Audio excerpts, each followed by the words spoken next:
Salut les gens, c'est Clément. Aujourd'hui on se retrouve dans cette nouvelle vidéo et aujourd'hui je vais vous parler du lien qu'il existe entre l'horlogerie et l'automobile. Le monde de l'horlogerie et de l'automobile sont étroitement liés depuis très longtemps. Temps, précision et luxe sont les maîtres mots de ces deux univers qui sont intimement liés et travaillent très régulièrement ensemble. C'est vrai que pour certains, quand on parle de montre, on pense également à l'automobile. Avant de commencer cette vidéo, lâchez un pouce bleu, ça fait toujours plaisir et ça aide énormément la chaîne. Et abonnez-vous à la chaîne si vous voulez plus de vidéos de ce type. Et nous, on se retrouve dans cette vidéo. À tout de suite.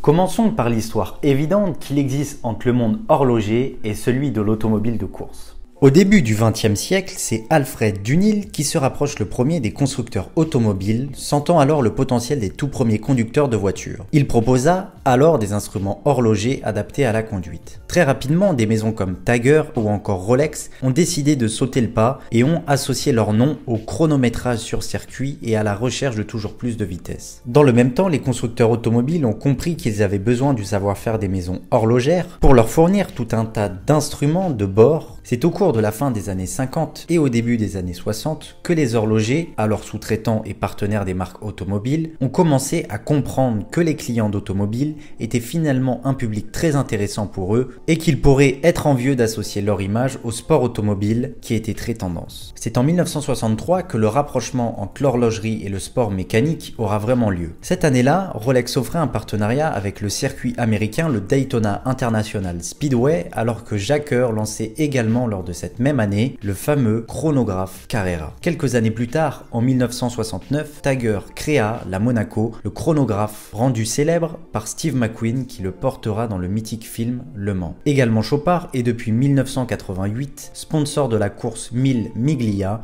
une collaboration qui a donné naissance à de nombreuses montres inspirées de l'univers automobile. Même Hublot a également fait une collection avec Ferrari. Progressivement, les différentes marques se sont développées autour de l'univers automobile en touchant progressivement un public de plus en plus large. Certaines se sont immédiatement associées à des pilotes comme Richard Mille avec Sébastien Loeb, Romain Grosjean, Felipe Massa et bien d'autres, et même Audemars Piguet à l'époque avec Michael Schumacher. Énormément de marques ont sponsorisé et sponsorisent des pilotes. Rolex s'est clairement imposé sur la Formule 1 en signant notamment un accord historique en 2012, faisant de l'horloger suisse le chronometteur officiel mais surtout le fournisseur de la montre officielle de la Formule 1. Breitling est associé avec Bentley depuis plus de 15 ans, proposant régulièrement des collections horlogères avec des montres s'inspirant clairement des détails des voitures anglaises. D'autres ont également suivi le pas comme Parmigiani Fleurier qui est devenu un partenaire de Bugatti tout comme Jacob & Co dernièrement. Blancpain avec Lamborghini, même des plus petites maisons ont trouvé des partenariats, je pense par exemple à Bremont qui travaille avec Jaguar ou encore BRM avec les camions Scania.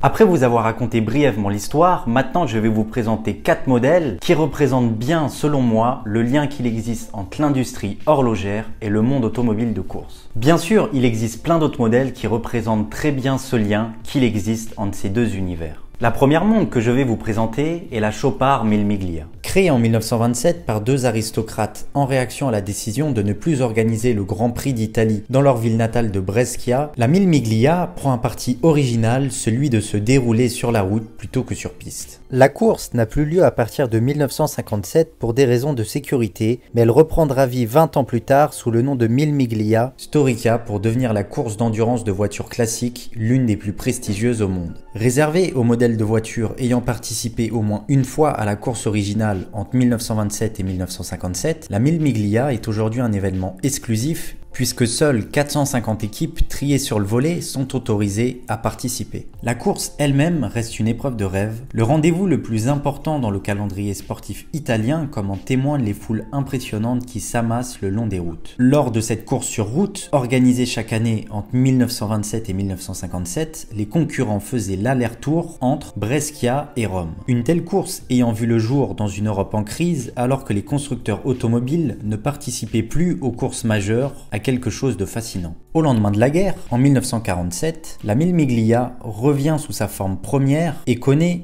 un grand succès jusqu'en 1957, date à laquelle un grave accident met un terme définitif à cette formidable course sur route. La montée en puissance des voitures de l'époque, dont certaines atteignaient 260 km/h en vitesse de pointe, rendait l'accident limite inévitable. 20 ans plus tard, la Mille Miglia renaît sous la forme d'un rallye de régularité réservé aux voitures qui ont déjà participé à la course entre 1927 et 1957. Après une première version sous ce format, en 1977, deux autres éditions de la Mille Miglia Storica sont organisées en 1982 et 1984. Depuis 1986, l'événement part chaque année de Brescia. La Mille Miglia est aujourd'hui l'épreuve de ce genre-là, l'une des plus populaires au monde. La gamme Mille Miglia comprend les modèles Mille Miglia classiques qui reprennent les codes esthétiques des plus anciennes voitures ayant participé à la course de 1927 à 1940 et les Mille Miglia GTS qui réinterprète le design des voitures de la période suivante de 1941 à 1957. Chopard laisse parler son esprit sportif en imaginant chaque année une édition limitée célébrant la toute dernière édition de la course. Tous les ans, le design caractéristique des montres Mille Miglia et la capacité de la marque à renouveler cette collection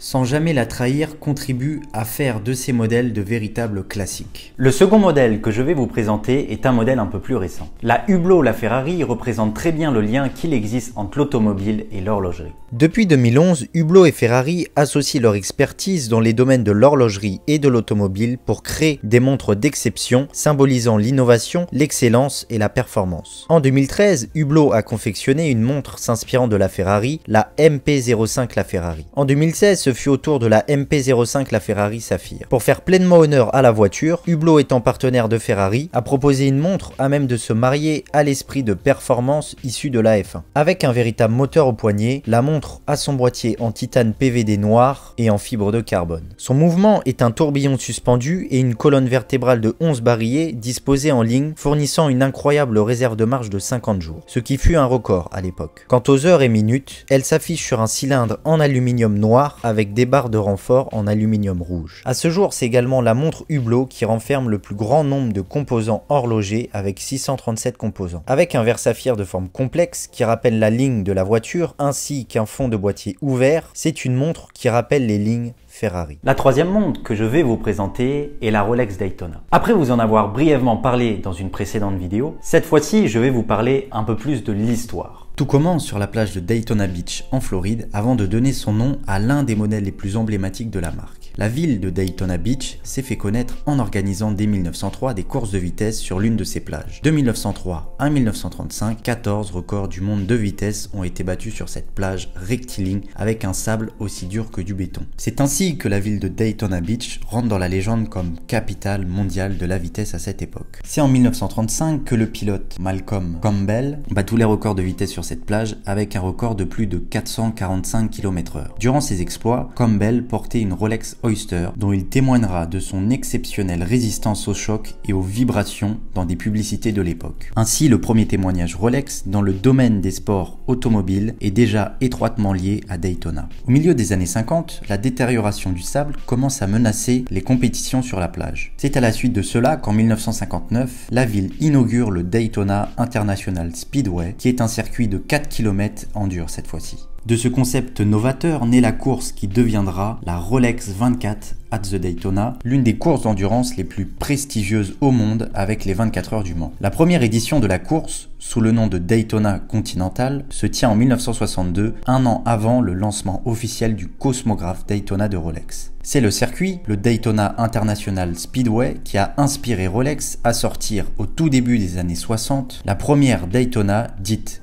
pré-Daytona, la référence 6238, en hommage à ce circuit. Au fur et à mesure des années, cette montre s'impose vite comme la montre des pilotes de course. D'ailleurs, dès les premières éditions du Daytona Continental, le vainqueur gagne, outre le trophée, une montre Rolex. Au lancement du cosmographe conçu pour les pilotes d'automobile, celui-ci devient naturellement la récompense suprême, couronnant les vainqueurs. Pour marquer son lien avec le circuit américain, Rolex nommera son modèle cosmographe Daytona. Comme vous le savez, la Daytona est un modèle mythique de la marque à la couronne. Et le quatrième modèle que je vais vous présenter est la Tiger Carrera. En 1963, quand Jacques Heuer a commencé à travailler sur un nouveau chronographe destiné aux pilotes et amoureux de sport automobile, il savait exactement ce dont ils avaient besoin. Fervent amateur de course automobile et lui-même pratiquant à ses heures perdues, il savait exactement ce qu'il recherchait, un cadran de grande taille et facile à lire, un boîtier étanche et résistant au choc, suffisamment solide pour supporter l'utilisation la plus intense. L'année suivante, en 1964, la montre fut présentée. Un chronographe mécanique à remontage manuel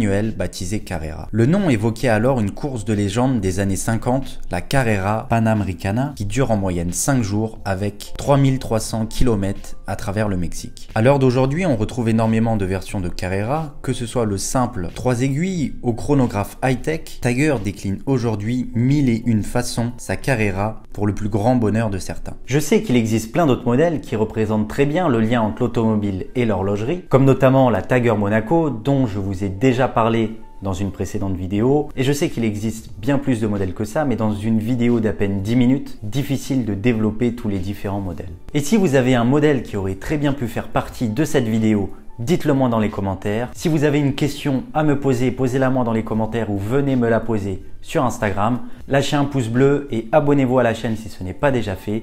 Et nous, on se retrouve dans une prochaine vidéo. C'était Clément. Ciao.